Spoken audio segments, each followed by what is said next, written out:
My preferred sock yarns are ones made specifically for socks, usually with 75% wool and 25% nylon or polyamide content for resilience and strength.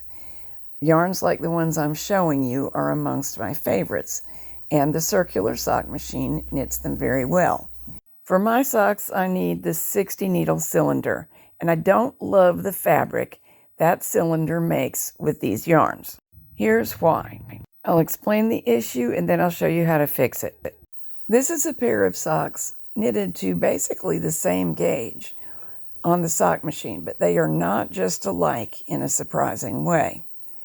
The top one is made with the sock yarn by itself, using the 60 stitch cylinder, which is appropriate for me, and a small stitch size. It knits to a gauge that would be just lovely for a sweater, but to my mind is too floppy and not dense enough for a sock. If I had my first choice, I'd knit it a smidge tighter and use 64 needles, but that's impossible with this setup. This sock I like much better, and I got it to be a denser, sturdier, more resilient fabric that actually pulls in and hugs the foot better by using a knit-along of a very thin elastic yarn. This is a very thin industrial cotton and lycra yarn blended, and in spite of its smallness, it is just enough to add strength and elasticity and get the gauge up to where I think it really is a comfortable sock yarn fabric. Sometimes you can find pure lycra, but just make sure it's very thin, like the yarn I showed you, for this to work. Here, the gray cone is my cotton lycra yarn. The blue cone is a main yarn. Just pick them up and thread them as though they were one yarn through the entire tensioning system. Here I'm knitting with some sock yarn, rewound of course, and fed from the outside of the ball.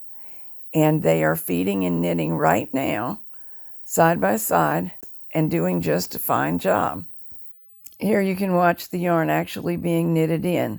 It's hard to see the thinner yarn, it is so fine, but they're feeding together and knitting off just beautifully. Looking down inside at the red, where the contrast with the gray is more dramatic, you can see the fine strands better.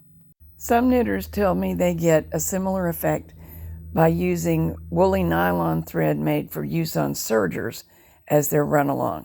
It's not something I've tried, but I understand why it might work. It's very accessible, and you might like to try that too. I've had equally successful results using this technique with any number one yarn. I've made some lovely tam astracryl 3-ply socks with run-along lycra, and some Jagger Spun 2/8 wool socks the same way. Interestingly, it is not necessary to add run-along when using the 72 slot cylinder. Since the cylinders are all the same circumference, the fact that there are 72 needles in there means they are closer together, and I'm getting the tighter gauge just using sock yarn that I really prefer for socks.